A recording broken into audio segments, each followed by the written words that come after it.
A ideia é mostrar que cada cacau ele oferece características diferentes, né? E dentro desse... Olha que lindo esse. Esse aqui é um dos que eu mais gosto. Porque ele tem um formato, assim, um tamanho grande, né? Bem diferente. A flor também é uma flor muito grande. E ó, ele aqui já tá o fruto maduro, mas ele já tá lançando a flor da produção do final do ano. Do próximo. Isso, o próximo grande lote, né? Que é o principal do cacau aqui no Vale do Ribeira. Então esse aqui já está no ponto perfeito de colheita, né? Ele não está muito maduro. E aqueles que estão mais aqui, por exemplo, dá para ver. Flores. Esse fruto ele vai demorar em torno de 5 a 6 meses para se transformar nisso aqui. Um fruto desse tamanho, né? Então é muito diferente, né? A flor, especialmente a flor desse cacau aqui, é muito grande. Normalmente a flor é menor. É menor. Isso. Só que a dessa variedade específica, é grande. A flor é muito grande. Ô Fares, vamos apresentar você? Beleza, vamos lá. Como é que é seu nome completo? Eu sou o Fares Restrepo, o Fares Guarim, né? São meus dois sobrenomes. Então, colombiano. Um biólogo colombiano que está produzindo chocolate aqui no Vale do Ribeira e o nome da empresa é Macondo. Macondo, isso é mesmo. Uma homenagem ao inusitado da coisa? Isso, isso é uma homenagem ao nosso ilustre colombiano Gabriel Garcia Marques, né? Escritor que eu cresci com a literatura dele, cresci com o gênero literário dele, né? O realismo mágico. E a gente encontrou uma similaridade entre a nossa família, né? Esse caminho que a gente fez da Colômbia para encontrar a Terra Prometida, né? Que a gente encontrou a nossa Terra Prometida, a nossa Macondo, aqui no Vale do Ribeira. Eu, meu pai e minha mãe, né? Então fomos nós que chegamos aqui e tentamos uma vida diferente, né? Parecido com a Macondo, né? Iniciamos uma nova vida e começamos a chocolataria familiar. Que legal. Escuta, curiosidade, o que seus pais faziam na Colômbia? Minha mãe já era chocolateira, os meus pais já eram chocolateiros, tinham a sua pequena fábrica de chocolate, também bem artesanal, na área rural de Medellín, né, na Colômbia. E eles faziam chocolate, só que um chocolate mais tradicional da cultura colombiana, né? Que você me falou. De mesa. Chocolate de mesa. Chocolate de mesa, que é o chocolate quente para tomar do dia a dia. Que você me falou, eu associava o uso do chocolate à América Central. E você veio me dizendo que até o Peru, né, toda a parte dos Andes, tem o hábito de... Muito antes do que os Olmecas, que foi um dos primeiros registros que todo mundo reconhece, né, na Mesoamérica, os povos do Peru, da parte da Amazônia Alta, já consumiam chocolate. Então, o primeiro registro de uso do cacau pelos humanos na América foi no Peru, né? Num local que chama Huaca Monte Grande.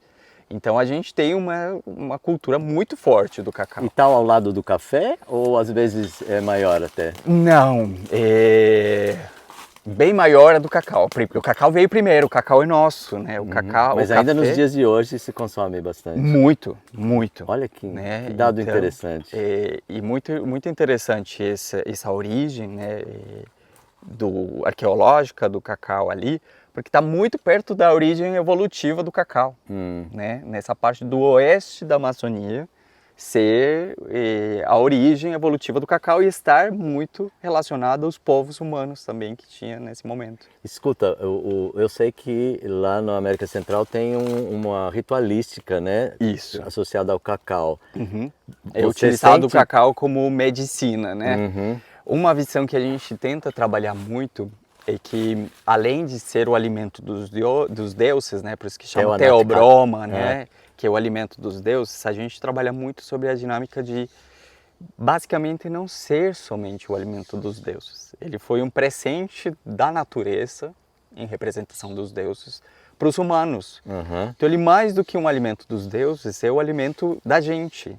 É o que alimenta a nossa alma, é o que alimenta o nosso corpo, né? Então, talvez seja o alimento para estimular a nossa conexão com o divino, né? exatamente, exatamente, para a gente poder gerar vida, para a gente poder estar vivo todos os dias. E o cacau, né, já tem um monte de estudos demonstrando um potencial alimentício que ele tem. Ele não é só um doce, ele é um alimento que ele tem gorduras, ele tem antioxidantes, tem vitaminas e minerais, né, que são essenciais para a nossa vida. Então ele é um alimento extremamente rico, né? Uhum. Na origem ele era associado ao leite ou não? Não, na origem sempre foi em água. Água. Água. Né? Então os primeiros registros, as primeiras crônicas dos espanhóis, quando chegaram na América, eles relatavam uma bebida amarga e escura que deixava as pessoas um pouco mais energizadas do normal. E era sempre em água, e normalmente feito sempre pelas mulheres. Né? Então por isso que também é muito associado à parte feminina. Né? Sempre foram as mulheres quem faziam o chocolate.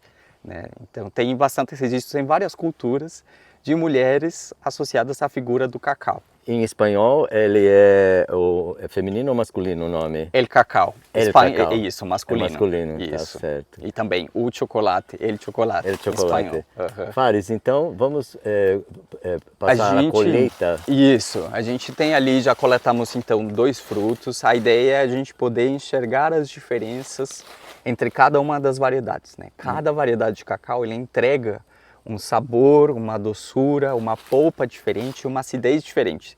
E cada uma dessas características ela vai entregar percorridos sensoriais no chocolate. Agora, vamos chamar a atenção que muitas pessoas não sabem que a parte usada é a amêndoa, seria a semente, né? Isso. E não a polpa, né? Exatamente. A semente, depois vamos pegar vamos abrir, a semente é quando ela tem o potencial de germinação, quando ela pode gerar uma nova árvore.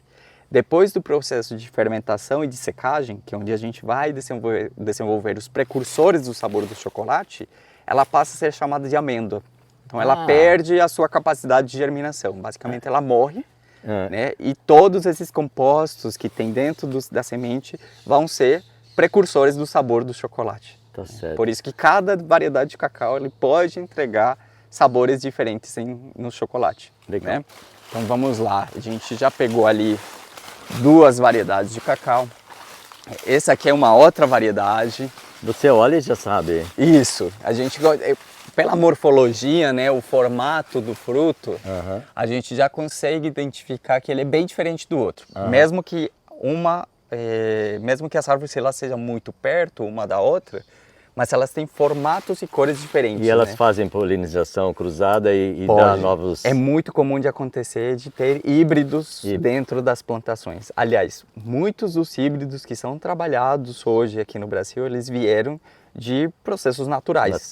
Né, de hibridação. Então, às vezes cai uma semente de um fruto que foi do cruzamento de 2 árvores, e ele começa a ser muito produtivo, ele entrega um potencial diferente e ele vai virar uma genética né, específica para produção. Mas daí você tem que isolar ele dos outros. Isso, às vezes é muito comum encontrar uma árvore na plantação que ela se diferencia muito do restante.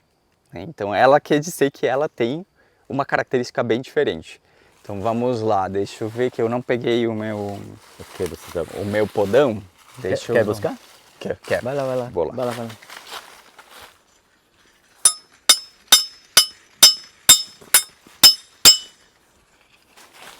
Certinho.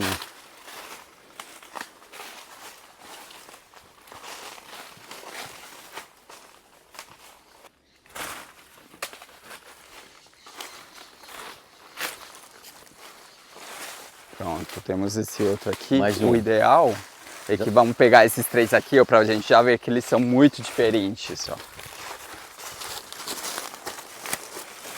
Né? Esse aqui, né? A estrutura desse aqui é bem diferente desse, né? Esse aqui bem grosso até aqui a parte de cima. Esse aqui já vem mais fininho, né? E esse aqui nem se compara, né? Ele é bem diferente dos outros 2. Né? E a pele desse é mais enrugada? É mais enrugada, né? Esse aqui é mais estigadinho, só que mais magro. Então são 3 variedades diferentes. 3 variedades, aí a gente já tem 3. Vamos procurar uma uma quarta e uma quinta, né? A gente tem aqui, nessa plantação, tem em torno de umas 20 variedades, mais ou menos, 25 variedades. E todas entregam uma característica diferente de chocolate. O nosso grande desafio aqui é poder enxergar o que cada uma delas entrega para o chocolate, sabe? E como que a gente consegue desenvolver esse potencial, né, em formato de barra, né? Para as pessoas enxergarem que nem todo chocolate precisa ser igual e nem todo cacau é, né? Uma outra característica que a gente faz é o cacau, a diferença de outras culturas, é uma cultura que ela precisa de que a gente cuide o que é antigo, né? Então as podas, elas são sempre feitas para fortalecer o que já existe na planta. E isso é também uma relação ao porquê que o cacau, né, ele é associado à origem, né, ao que vem de mais puro, né, à raiz. Porque justamente o cacau ele produz todos os anos e a sua vida inteira nos mesmos locais, ano após ano. Então, diferente de outras culturas onde a gente poda para renovar tudo e para ele produzir de volta nos galhos novos, o cacau ele vai produzir sempre nos mesmos galhos a vida inteira. Então, e os galhos novos, então? Eles vão ser basicamente o que vai dar energia para o que já existe. Que interessante isso, então isso, né? é muito diferente. Tem outras culturas que funcionam assim também? Muito poucas, né? Olha. Isso é uma característica do cacau em específico. O cupuaçu também é assim? O cupuaçu ele pode desenvolver em ramos novos, né? E dificilmente o cupuaçu ele vai ser na pontinha, né, dos galhos, ele não vai ser tudo no caule, por mesmo que seja teobroma. Sim, né? porque eles são Mas parentes, ele vai né? ser nas pontas, né? Ele vai florescer mais para a área dos pontas. O cacau, a diferença é que ele vai produzir no caule, nos braços, em tudo que tem mais antigo. Então todo cuidado que a gente precisa ter na planta é justamente para poder proteger o que já foi construído. Gente, né? que bonito isso, né? Construção. Talvez por isso ele seja associado a uma medicina, à ancestralidade, ao cuidado, né? E a necessidade da gente observar com muito cuidado o que já se tem, né? O que já existe, né? Então isso é muito bonito, por isso que a gente sempre corta com tesourinha, deixando os cortes o mais rente possível, o mais limpo possível, para impedir que tenha entrada de doenças e que ela consiga voltar a florescer no mesmo local. Nossa, eu fiquei mais apaixonado pelo cacau agora, gente. Isso são coisinhas, né, que a gente vai aprendendo, né? Você descobriu isso depois de fazer biologia? Né? Isso, na verdade, na biologia eu conheci o básico, né? Mas com o cacau eu fui aprendendo muitos detalhes. E a própria observação, que faz parte do processo científico, aqui foi um grande laboratório assim, para exercer a observação, né? Para mim e para os meus pais, né? Tem vezes que eu não observo alguns detalhes, mas o meu pai e a minha mãe enxergam, né? E eles te acompanham nessas pesquisas, sempre, então? Sempre, sempre. Hoje é o dia deles estar focados na produção, né, do chocolate, mas a grande maioria, basicamente todas as colheitas, são eles que fazem. Ah, é? Eles que fazem, mesmo com 60 e poucos anos, estão aqui carregando o cacau. E fazendo as coisas, né? Esse aqui é um outro, mas eu acho que esse aqui... Ah, ali tem um. Esse aqui é diferente.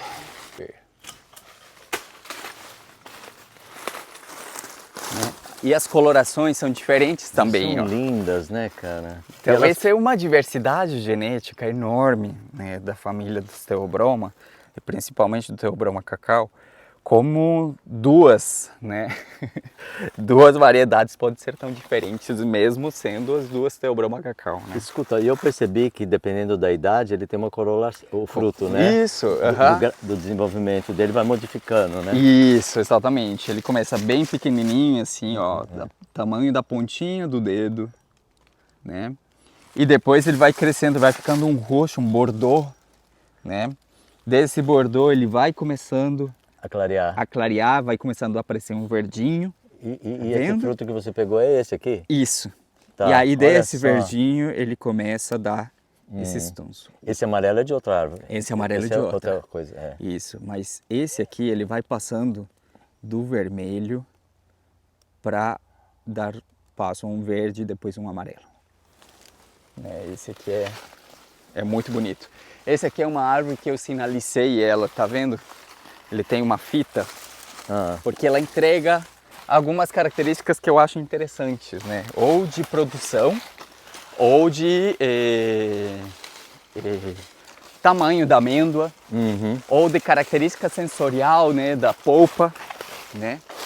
E isso quer dizer muito, né? Na hora que a gente trabalha com chocolates tree to bar, que são chocolates feitos da árvore até a barra, ou seja, o chocolateiro, o chocolateiro ele cuida desde a plantação do cacau até a barrinha final que vai para o consumidor, né? Então esse é um outro trabalho, não é somente ser um chocolateiro ou uma família chocolateira, é também a gente cuidar da plantação e escolher tudo que vai virar um chocolate depois da fábrica. Na Colômbia tem isso? Tem essa?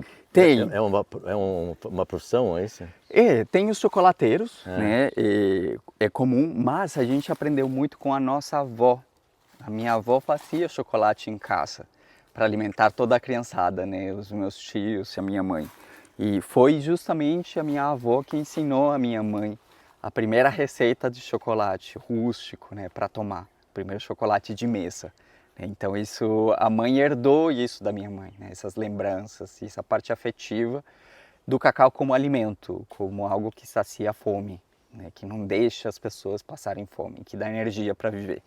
E aí depois que a minha mãe ela foi pegando e recuperando as receitas da minha avó, depois vim eu para dar um outro toque, né, que é a parte científica, é a parte de adaptação e de inclusões de outros sabores, de outras coisas, o que algumas pessoas chamariam de inovação, né, de colocar outros ingredientes dentro da formulação dos chocolates. Né? E nesse caso, a gente conseguir entender o que da nossa mata poderia combinar muito bem com o chocolate. Escuta, a sua ancestralidade indígena está longe?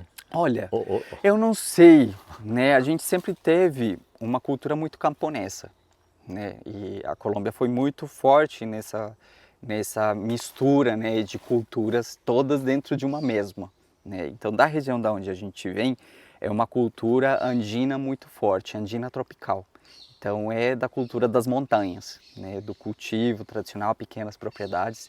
Então, eu sei sim que, claro, tenho a minha parte indígena e o cacau, com certeza, é uma herança indígena, né, dentro da família, dentro da cultura, mas a cultura camponesa é muito forte dentro da minha família, né? É, porque eu vejo traços europeus, você, seu pai e sua mãe. Muito. Será que vocês não teriam assimilado essa cultura só pelos alguns hábitos dos indígenas? Isso, não, e isso é muito comum na Colômbia, né? Todas as pessoas, principalmente da parte andina, eles têm uma parte da parte espanhola muito forte, mas a cultura alimentar é completamente indígena. Né? Cultura plenamente indígena. A nossa cultura alimentar ela não se assemelha em nada à cultura alimentar europeia. Né? Todos os ingredientes da nossa base alimentícia são bem... até, por exemplo, o trigo, que é muito europeu e que foi trazido da Europa para cá, ele teve a sua origem na Europa, a gente não utiliza muito na nossa família e em muitas famílias ao redor da região da onde a gente vem. É o milho. É o milho. O milho é que tem a base alimentar, então é a arepa, é a tortilha, né, feita com queijos, com outras coisas, né, mais regionais, e não o trigo. É a mandioca, né, é o cacau, né. Depois que veio o café também começou a fazer parte da cultura colombiana, né, se adaptou muito bem aos solos colombianos. Então a gente tem uma mistura assim de culturas muito forte, muito grande. Tá certo. Né? E assim, será que na sua região tem menos padarias do que aqui no Brasil? Ah, tem bem menos. Bem menos. Bem menos. O Brasil é rico em padaria. Eu gosto de comentar isso. O Brasil é rico em padarias. Né? E dentro da Colômbia tem regiões muito diferentes, de consumo muito diferentes, né? Deixa eu ver. Esse aqui é um outro, vamos lá.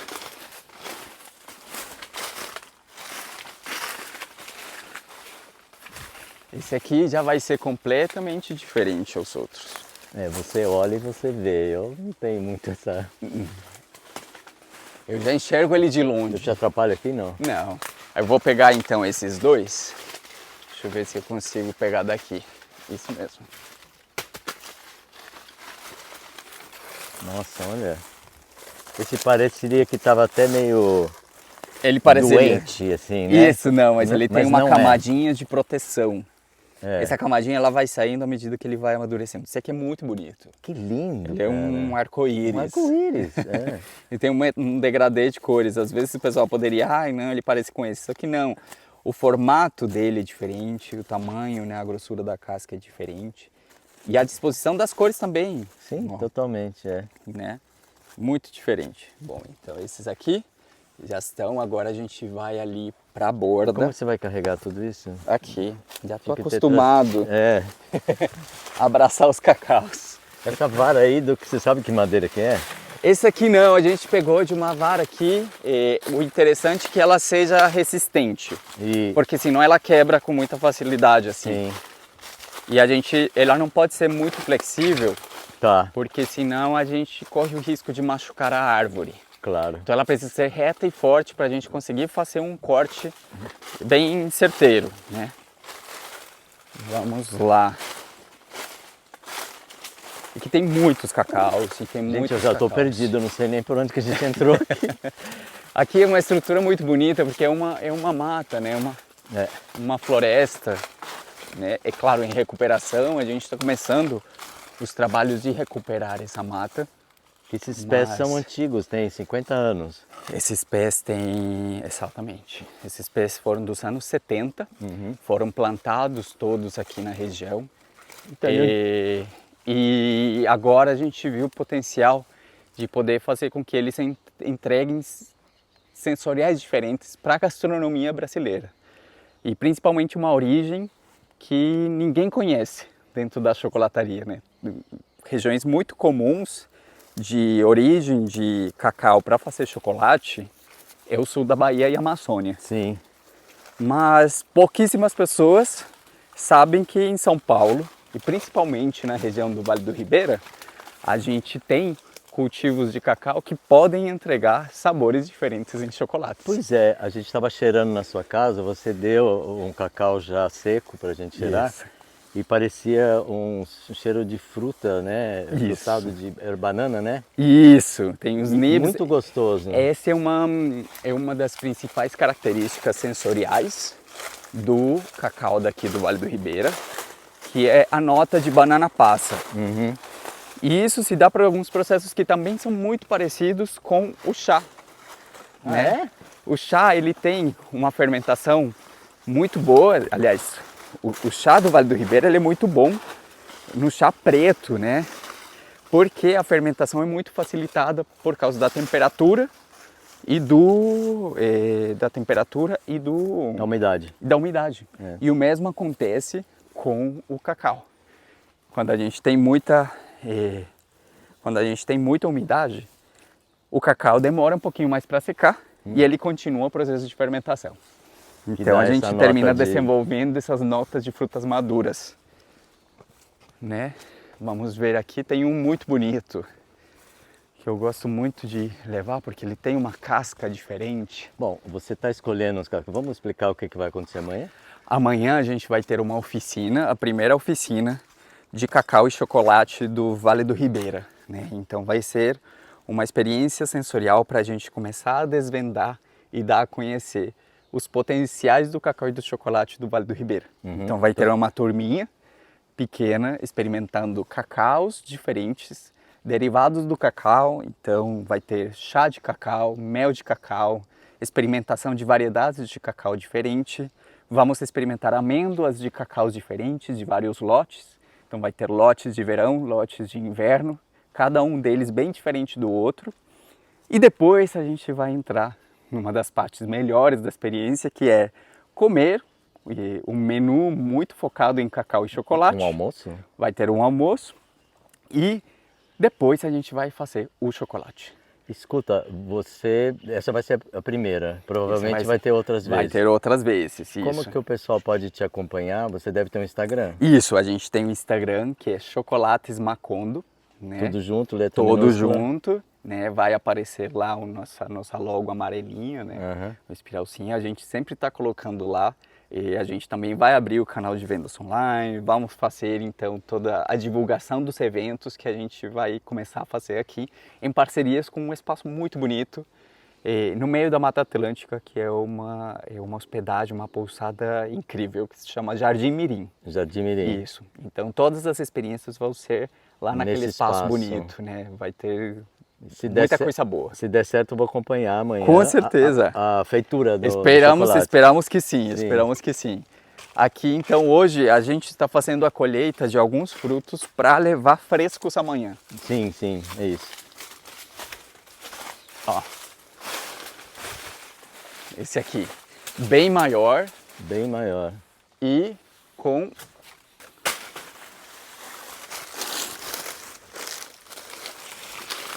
bem maior. Isso aqui já é alguma doença, alguma coisa? Não, Essa esses ferrugem? aqui são umas estrias que normalmente acontece, pode ser por várias coisas. É. Choveu pouco e o fruto não conseguiu parar de crescer. Então ele faz uma estria igual às estrias humanas, né? O mesmo acontece no cacau também, né? Então pode ser isso, pode ser por causa de alguma inseto assim que tenha entrado aqui, mas eu não estou vendo sinal de insecto como tal. Mas isso não é da natureza dele, isso é uma interferência. Isso é que uma aconteceu. interferência ou do ambiente onde ele está, ou das condições climáticas nas quais ele se desenvolveu. Né? Esse aqui, então vamos pegar. Bora lá. Eu queria muito encontrar um. Vamos ver se a gente encontrou. Vamos deixar esse aqui e vamos um pouquinho ali para frente, que tem uma variedade que ela me lembra muito variedade de cacau amazônico, né? E quando foi implantada essa área aqui, ela foi pensada para ser basicamente uma biblioteca genética de cacau, né? Então, e Aqui- cada uma dessas árvores, né, entrega uma parte, claro, própria da sua genética, mas uma outra boa parte é do ambiente onde ele se desenvolve. Então essa mesma árvore daqui, na Amazônia, pode ser que lhe dê um sabor completamente diferente, Sim. né? Mas aqui no Vale do Ribeira ele vai entregar outro. Então vamos ver se eu consigo encontrar, que ali tem uma árvore que eu acho muito bonita, que eu acho muito linda. E uma das coisas mais bonitas também dentro do cacau é que dentro do cacau a gente tem tamanhos, mas principalmente cores diferentes. Então, dentro de um mesmo fruto, a gente pode encontrar frutos e amêndoas. Esse aqui, completamente diferente aos outros. Completamente. Né? Esse aí parece um melão de São Caetano. Exatamente, É. parece o melão de São Caetano. Esse aqui tem a ponta sempre verdinha, mesmo ele estando muito É maduro. mesmo, olha A pontinha sempre vai ficar verdinha, bem enrugado, e bem fininho, Uhum. aqui em cima, bem fininho. Isso aqui é uma característica bem dele, né? Bom, não vou te perguntar nomes, porque acho que Não, é o acho de menos esses, agora, né? não, e são muito difíceis assim da gente enxergar, porque como eles foram abandonados por muito tempo, muitos deles podem ser híbridos naturais. já, tá, é verdade. Né? E aí, quando se tem um híbrido natural, começa de volta toda a pesquisa de saber o que ele é, da onde que ele saiu, quais que são os parentais, né? Da onde que veio. Falar em melão de São Caetano, Tá olha, cheio. olha ele aqui, gente. Não, tudo aqui tá cheio. Olha que ó. interessante. É tudo cheio de melão de São Gente, Caetano. será que eles não cruzaram, né?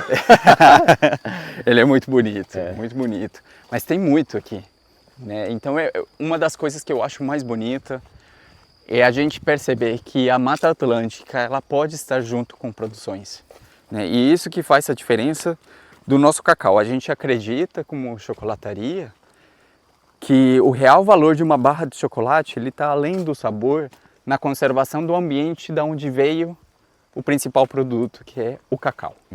Então, ter modelos produtivos que a gente possa consumir um chocolate de qualidade, um chocolate gostoso, com transparência, e que além disso a gente sabe que ele foi produzido no meio da mata, ele entrega uma tranquilidade para o consumidor e para a gente que faz, né? Isso a gente ajuda um pouquinho naquilo que a gente consegue para ajudar o meio ambiente, né?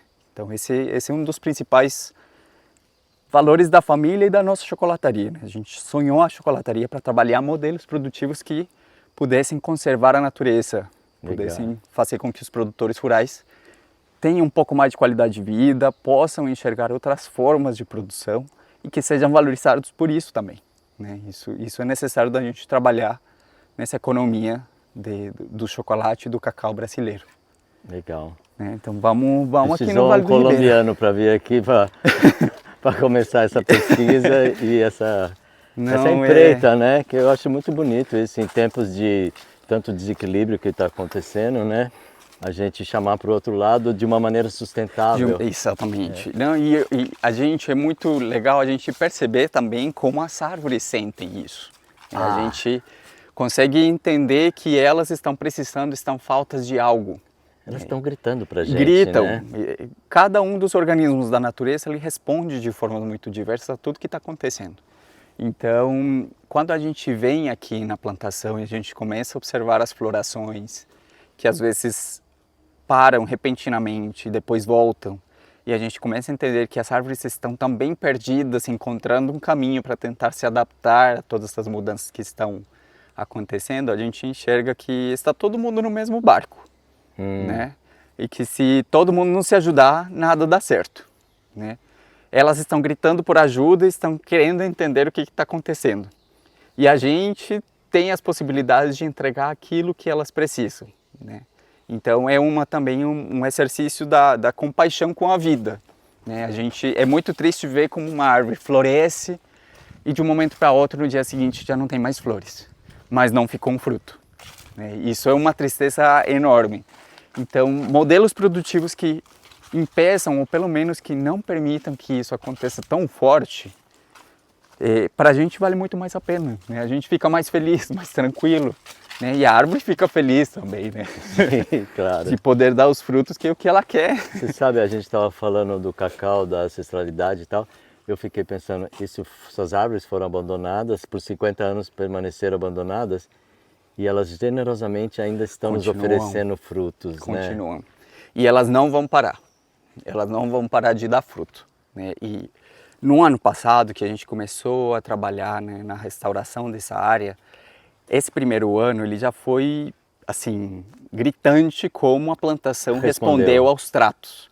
Então parece ser que ela precisava de alguém trabalhando nela, alguém podando ela, alguém tirando os frutos que já não serviam. Amor. Né? Basicamente é isso, né? Tá Então a gente colhia os frutos e na semana seguinte já tinha o dobro de frutos para serem colhidos. E na semana seguinte tinha o dobro também. Então era assim, a árvore queria entregar. A árvore queria e precisava entregar, dela, né? mas parece que ainda não tinha alguém que entendesse bem o que ela estava querendo, o que ela estava precisando. Então isso também, digamos que é uma parte da terapia também da família, né? Vir aqui e ter um momento, porque de certa forma é um processo muito individual, né? Cada um vai sozinho colhendo os frutos, é um processo muito até meditativo, né, de colheita, né? Somos poucos, então o barulho é pouco, então a gente está plenamente conectado e consciente no que a gente está fazendo, que é colher os frutos maduros no estado perfeito de maturação. Então é muito bonito, eu gosto, minha família gosta um monte de trabalhar, né? Então, num ambiente silencioso que propicia essa meditação mesmo. Muito, e você vê agora, por exemplo, não tem um calor exagerado, não é uma típica plantação, né, onde tem um sol rachando, né, na cabeça da pessoa. A gente sempre trabalha embaixo das árvores, embaixo da sombra, e a gente sempre se surpreende assim com fenômenos muito diferentes, né? Então é muito bonito ver quando a gente está cortando o fruto, mas logo em seguida já estão vindo as flores, ou que a gente encontra uma rã com uma coloração diferente no caule de uma árvore, ou quando a gente sente, né, a revoada dos pássaros, os passarinhos comendo ali ao redor. É muito legal. E a gente também enxerga que o cacauau, ele só não serve a nós, ele serve também à natureza. Então a gente vê muitos dos frutinhos que servem de alimento para outros animais. Então a gente deixa grande parte dos frutos que estão mais altos nos cacaueiros para a alimentação desses animais. Quem são esses animais aqui que consomem? Principalmente pica-pau. Pica-pau? Né? Então ele faz um buraquinho, mas ele faz uma abertura. Ele vai comer algumas sementes. Algumas, ele não vai comer tudo. Mas ele não come a polpa? Ele come a semente inteira com a polpa. Ah, com a polpa. Isso, ele engole inteira e deixa o restante ali. Então esse aqui, ele vai virar um ninho para mosca, para drosófilas, que muitas delas vão também polinizar os frutos de cacau. A drosófila poliniza? Isso, tem aquelas moscas bem pequenininhas, né? Então são principalmente insetos muito pequenos. O vento também tem. Porque a flor é pequena, né? A flor é muito pequena, né? Ela é muito sensível. Então tem que ser um bichinho bem pequenininho que entra lá, suga o néctar e leva o pólen para outra flor seguinte que esteja mais ou menos no mesmo estágio de maturação que a flor que ele passou. Ah, é? Então por isso que a gente tem milhares de flores num pé de cacau, mas ele só pode dar 60 frutos, de milhares, né? 60, 70 Por que essa coisa frutos. do estágio? Porque quando o macho está produzindo, vai ter que encontrar uma fêmea apta a receber naquele momento. Isso, as flores elas são hermafroditas, então elas têm a parte feminina e masculina na mesma flor, mas muitas delas não se autopolinizam. Às vezes precisam. Algumas sim, outras não. Exatamente. Só que o estágio de maturação, então todas as flores têm que ter quase a mesma idade de terem aberto para poder receber o pólen. Né? Se ela já passou do seu ponto de recepção de pólen, ela vai cair e não vai gerar um fruto. Então por isso que ela lança milhões de frutas, de flores, para poder gerar o mínimo de frutas. Bom, o ser humano também acontece isso, né? Isso é uma vantagem assim evolutiva gigantesca, né? Imagina, lança milhões sempre nos mesmos locais para dar pouquinho nos mesmos locais sempre. Escuta, uma curiosidade, o que você faz, que faz o chocolate, o que você faz com a polpa? Ou ela não é significativa? A polpa, ela vai servir basicamente de energia para a fermentação. Então a gente precisa da polpa para poder fazer uma fermentação. O que não vai ser utilizado, ou seja, o que sobra, ele vai pingar em forma de mel, né? Ele vai ser um néctar, né? Que é chamado de mel de cacau. Esse mel de cacau, ele pode ser consumido, né, durante as primeiras horas. Depois ele começa um processo de fermentação muito forte. Tá, então é uma bebida doce. Extremamente doce. Né, tem muito açúcar. Eu acho que eu nunca tomei mel de cacau. E muito saboroso. Muito saboroso. Ele tem sabor de fruta, ele vai lembrar um pouco sabores cítricos, um pouquinho a graviola, um pouquinho outras frutas, mas vai ser uma mistura de tudo. E na indústria cacaueira em larga escala, esse mel é aproveitado? Pouquíssimo. Pois é, A grande maioria é descartado e é super rico, né? Tanto para gastronomia quanto para alimentação. Podia fazer um fermentado daquilo, né? Muito disso pode ser fermentado e pode virar um espumante, pode virar um vinho e se depois de um tempo vira um vinagre que pode ser utilizado. Então tem poucas indústrias, mas tem no Brasil algumas indústrias que já fazem isso, mas são poucas, né? Eu acho que poderia ser um produto que poderia ser amplamente consumido, assim como, por exemplo, o vinagre balsâmico, que é feito de vinho, o vinagre de vinho. Poderia ter também no supermercado as garrafas de vinagre de cacau, né, que é uma fruta extremamente nossa, né, uma fruta sul-americana, uma fruta brasileira, amazônica, que é nossa, que está completamente ligada à nossa cultura, né, que a gente poderia aproveitar muito bem tudo que ela oferece para nós. Né? Então é isso, a gente está trabalhando e está dando certo. Você falou, nossa, me veio uma curiosidade. Você se sente pertencendo a essa terra? Muito, muito. Não né? tem Eu a divisa de país não diz nada para você? Para mim não. Eu sempre me senti muito acolhido, muito abraçado. E a cultura brasileira foi onde eu basicamente amadureci como pessoa, como ser humano. Então, para mim as fronteiras não fazem sentido. Né? Eu acho que o povo da América do Sul e da América Latina, ele tem tantas coisas em comum, tanta história em comum, que talvez o que falta é a gente poder se enxergar na realidade do outro, né? E se abraçar com o outro e perceber que todo mundo vem de uma mesma raiz. Assim como o cacaueiro, assim, tem uma diversidade enorme de frutas, de cores, né? Mas é tudo cacau, né? É basicamente a gente, né? Somos todos cacau do mesmo Somos saco. todos. Farinha do mesmo saco. Então a gente trabalha muito nisso, trazer um pouquinho da cultura de fora para enriquecer e poder facilitar esses processos de diálogo entre culturas diferentes, poxa, ó, tem um colombiano que faz um chocolate muito bom, tem um peruano também que tem um chocolate muito bom, ó, que legal, ó, tudo cacau daqui. E é legal que chocolate é uma comida que todo mundo gosta, né? Tudo, é do universo, assim. Então ela pode ter ali na memória genética dela alguma coisa que relembre a gente da nossa irmandade. Uma coisa que eu sempre falo que eu não confio em ninguém que não goste de chocolate.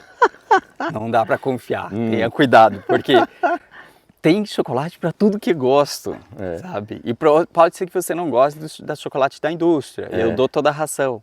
Mas de chocolate artesanal tem uma infinidade de chocolates que é basicamente impossível uma pessoa não gostar de algum. É que ele ainda não encontrou o chocolate Isso, dele. Eu gosto muito de pensar que a pessoa ainda não encontrou o seu chocolatinho. Pode crer. A gente vê muito, por exemplo, nas feirinhas, quando a gente dá a degustação do chocolate, sempre chega muitas pessoas falando, eu não gosto do chocolate branco. E de fato o chocolate de mercado é muito ruim. A qualidade tem ficado cada vez pior, né? Mas quando a pessoa que normalmente consome um chocolate 70%, né, que é chocolate preto, né, com açúcar, e ele degusta um chocolate branco de verdade, digamos assim, feito com manteiga de cacau, com ingredientes de qualidade, ele fica surpreendido e ele passa a levar os dois extremos do chocolate. Um chocolate 70%, que é extremamente puro, e um chocolate branco, que é manteiga de cacau com outros ingredientes. Então ele fica apaixonado dos dois mundos. Então, às vezes, o que falta não é educar o paladar. A gente não gosta disso, porque eu acho que nenhum paladar merece e precisa ser educado. Os paladares, eles precisam ser sensibilizados aos sabores, né? Muitas pessoas esqueceram o que é sentir sabor na boca, o que é ter sensações diferentes, o que é ter uma cremosidade, uma acidez, um amargor leve na boca. As pessoas terminaram esquecendo isso. E isso fez parte de uma degradação assim da nossa cultura alimentar que era muito rica antigamente e que talvez o chocolate possa ser uma via assim de sensibilização para o paladar das pessoas. As pessoas terem vontade de experimentar coisas diferentes, se abrirem a novas experiências, né? Então, eu acho que todos nós e o nosso cérebro como humano sempre nos leva a pensar que tem coisas novas na natureza para serem experimentadas constantemente. Coisas novas que são antigas, né? Que são antigas e que já existem, que estão ali latejando para a gente pegar e levar e sentir. Mas a nossa rotina como sociedade nos levou a esquecer dessa parte importantíssima da vida, que é sentir, que é alimentar o cérebro, que é alimentar o corpo, que é alimentar as lembranças, né?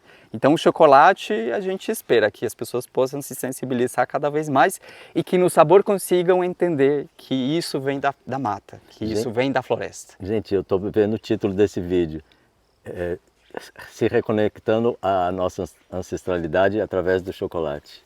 Faz todo sentido, faz todo sentido. A gente trabalha muito isso, talvez até por causa da nossa avó, não vem de uma coisa... Não, mas eu estou falando em geral, para a humanidade. Isso!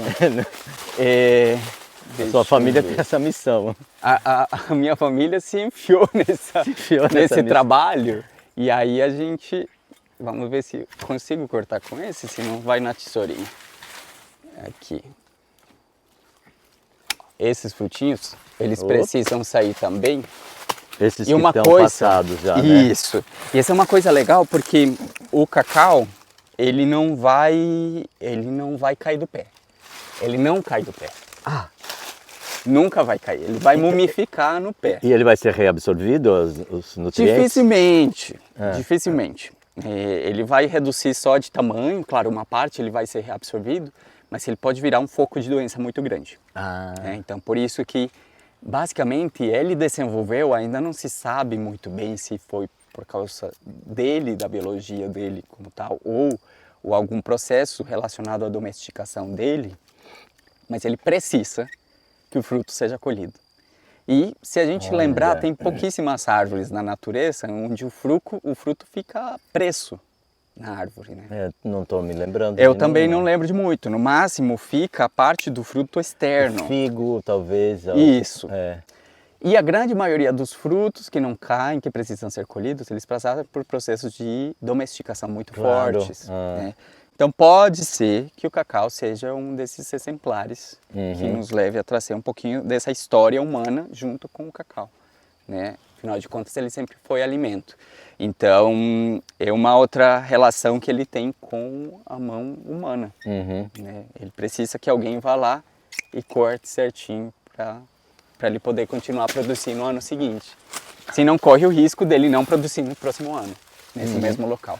Ah, porque se você não retira, não solta flor. Ele pode gerar uma doença no local. Ó, aqui a gente vê as cicatrizes, é muito bonito. Diga. De onde ele sempre produz. Então a gente começa aqui embaixo. Ó. Esse aqui. Aqui, ó. Aqui ele vai sair. Isso aí é broto de flor. Brotos de flor. Né? Uns 10 centímetros acima, a gente tem a outra grande cicatriz onde nascem flores. Ó, aqui a gente vê até florzinhas que não vingaram. Ó, tem um monte aqui, mas aqui a gente já vê um frutinho, né? E aqui a gente já vê a flor. Uma florzinha. Um pouquinho mais para cima, a gente vê uma outra cicatriz. 5 centímetros acima, outra. E assim vai. É nessa cicatriz que ele vai produzir? O ano inteiro. E todos os anos, ó. A cada 5 centímetros ele tem uma. E assim vai, o pé inteiro. Ah, é? Ó. Caramba. Aqui tem, aqui tem florzinha saindo. Se você perceber, ele consegue produzir em todo o pé. Desde a base até a pontinha lá em cima, né? É muito bonito. Escuta, e a poda que é feita? E qual que é a intenção da poda? Ó, basicamente, o que a gente precisa fazer? Esse pé, especificamente, tirar os frutos a genética dele não tem muita brotação na base. Mas, normalmente, aqui da base, ele sai um monte de brotação, que é normal. Essa genética não tem. Olha, é engraçado. Até nisso, elas são muito diferentes. Mas, quando enche de muito broto aqui basal, cada broto ele vai roubar a energia do pé. Né? É a mãe querendo se reproduzir. Só que como o nosso foco principal é que ela consiga se desenvolver em fruto, então a gente precisa com que toda essa energia que ela levaria para produzir novas árvores vão para os frutos. Então a gente precisa sempre podar os novos brotos para que a energia vá para a produção de flores e de frutos. Né? Outra questão que a gente precisa trabalhar bastante é a altura. Se a gente deixa elas muito altas, fica muito trabalhoso para a pessoa que vai colher o cacau. E pode até se machucar, porque um fruto desses pode às vezes pesar 2 quilos, 2,5 kg, pode até 3, dependendo da variedade. Então, imagina um fruto desses, como uma pontinha desses, caindo de uma altura de 5 ou 6 metros na cabeça de alguém.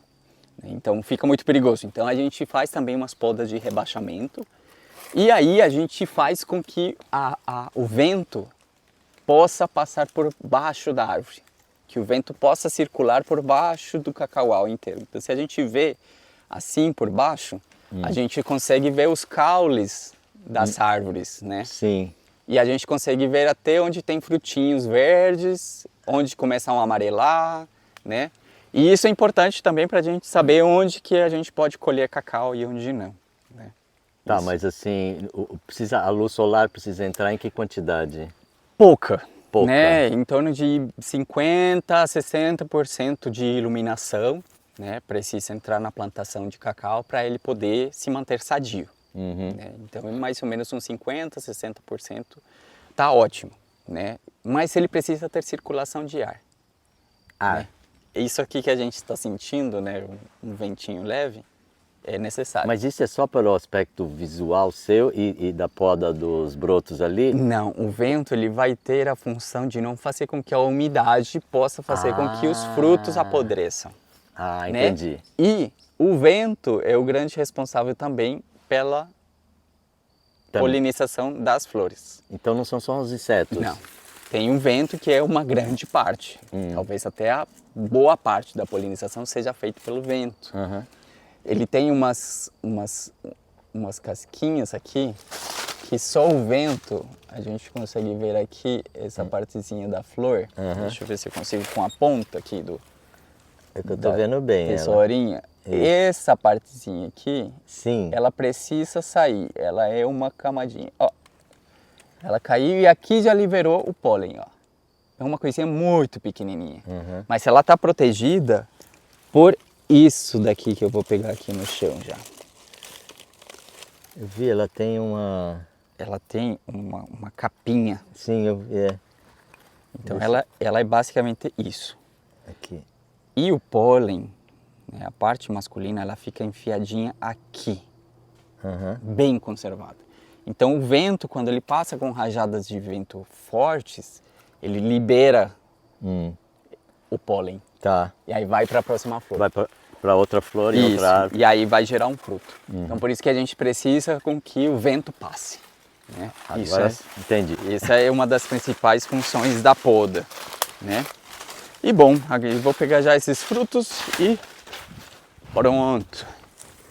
Cara, eu tô encantado com tudo que você contou. O cacauau é mágico, né? Assim como a Macondo, né? Sempre foi muito mágica.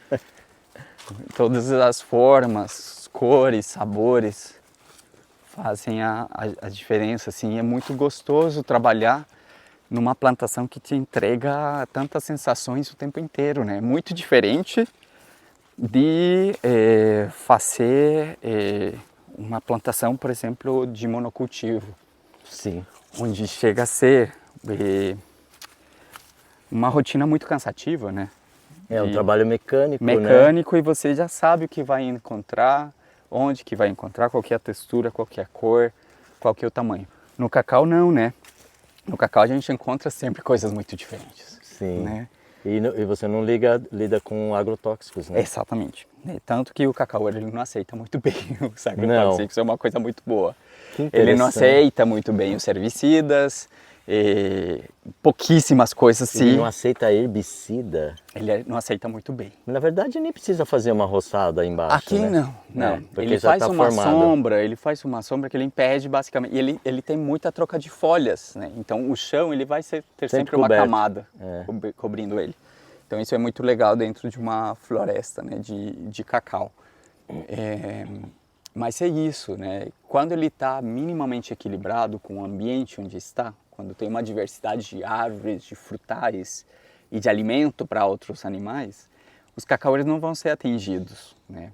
Então isso é interessante também das pessoas entenderem, que quanto mais equilibrado, quanto mais diversidade a gente coloca na plantação, menos trabalho a gente tem e mais vida a gente gera, né, no mesmo espaço. Então isso é muito bonito. A gente vê um monte de animais aqui correndo, furão, vê os papagaios, a gente vê os periquitos, vê os pica-pau, vê as rãs, vê tudo acontecendo mesmo. E famílias de cervídeos aqui passando. Né? Cervídeos seriam os veados. Os veadinhos, né? A maçama americana, já vimos famílias inteiras, o pai, a mãe, o filhote, correndo no meio do cacauau. Né? Isso, ou seja, ele se sente numa matriz que lhe dá alimento e lhe dá proteção. Isso é legal, isso é bonito, né, da gente trabalhar também. Então, transpor para a nossa vida humana. Exatamente. Para a nossa sociedade humana. Isso, né? Então, beleza, eu vou pegar aqui esses Você vai pegar mais? Já... Não. Já tá bom? Não. Já fechamos aqui. Sim, legal. Agora eles vão ser guardados para amanhã. Escuta, a nossa conversa aqui, será que acabou também? Olha, tem material suficiente? Tem. Então, ótimo. Mas eu acho que foi isso. Agora, amanhã vai ter a parte do chocolate, que é outra parte da magia. E a parte mais gostosa, para os sentidos mais corpóreos, né? Mas eu vou pegar aqui um fruto para a gente abrir agora. Ah, é? Tá. Deixa eu ver. Vou pegar esse aqui, ele tá bom. Ele tá muito verdinho ainda. Tá muito verde? Eu deixaria mais pegar um pouquinho mais maduro. Desenvolvendo o sabor. Mas vamos pegar. Deixa eu ver se eu consigo. Esses aqui são gostosos para abrir. Vamos ver se eu consigo ver um. Mas tá verde, não tá? É, mas tem alguns aqui.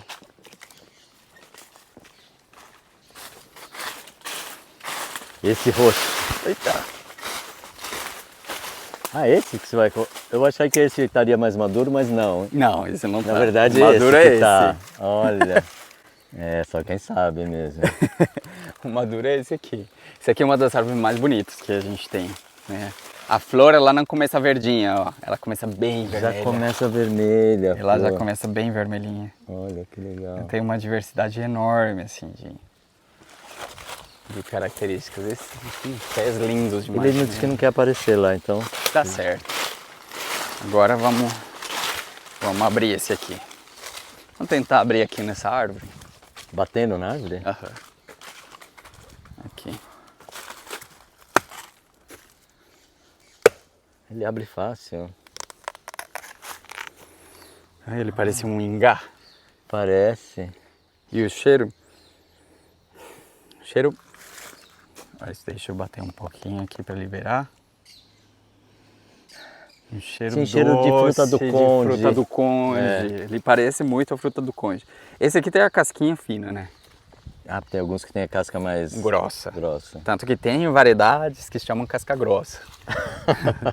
Mas... Isso parece um negócio de... Pode pegar. Você não ofereceu, eu tô pegando. Delícia. É muito boa.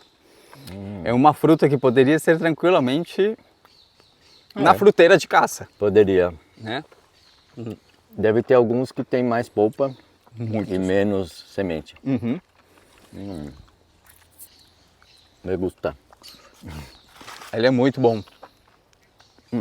Aí tudo isso, ó, a gente sabe o ponto, porque quando a gente pegou ele fica bem assim, ele fica bem mais opaco. Opa, pera, acho que eu parei. Ah, não, vai, continua. Ele fica bem mais opaco quando a gente abre, pra gente saber o ponto certo de colheita.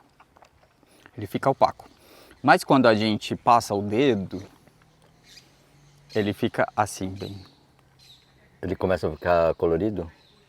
Quando a gente bate ele fica assim bem transparente, bem translúcido. Isso aqui vai ser tudo líquido que vai virar mel de cacau. Ah, esse que vai virar o mel. Esse aqui que vai virar mel de cacau. Legal. Edson, tarde. tudo bem? Esse aqui vai virar tudo mel de cacau. Então, isso aqui, a mãe vai pegar, né, todo isso, quando a gente faz essas colheitas, a mãe pega tudo isso e... A sua mãe? A minha mãe. Esse é o trabalho da minha mãe. É. Ela pega tudo com as mãos e tudo isso vai para a fermentação. E o lugar da câmara de fermentação é um ambiente especial, não pode ser no tempo. Depende. Quando está muito quente, ele pode ficar no tempo, né? Quando ele está muito quente, ele pode ficar no tempo. Mas, quando está muito frio, a gente precisa dar um pouquinho de calor, né? Para ele continuar a fermentação. A umidade não tem problema, A umidade não tem problema. é só não chover em cima, né? Isso mesmo. Escuta, ô Fares, eu quero te agradecer porque eu fiquei encantado com o seu... Tudo que você contou hoje é muito interessante, né? Obrigado. Né? A gente sente o cacau, né? Basicamente, isso aqui é a forma de vida que a gente encontrou. Então, acho que vai dar certo. Já deu. Né? Tá dando, A gente né? espera espalhar um pouquinho esse conhecimento. Legal, então as pessoas. até amanhã e agradeço por enquanto. Beleza. E vou te perguntar, só que o dia do seu aniversário? O meu aniversário é dia 9 de maio. Ah, Sou você taurino. é taurino. Eu sou taurino. Ah, os sabores, as sutilezas, os prazeres, tá? Isso mesmo. Já entendi, tudo bem. Obrigado. Tchau.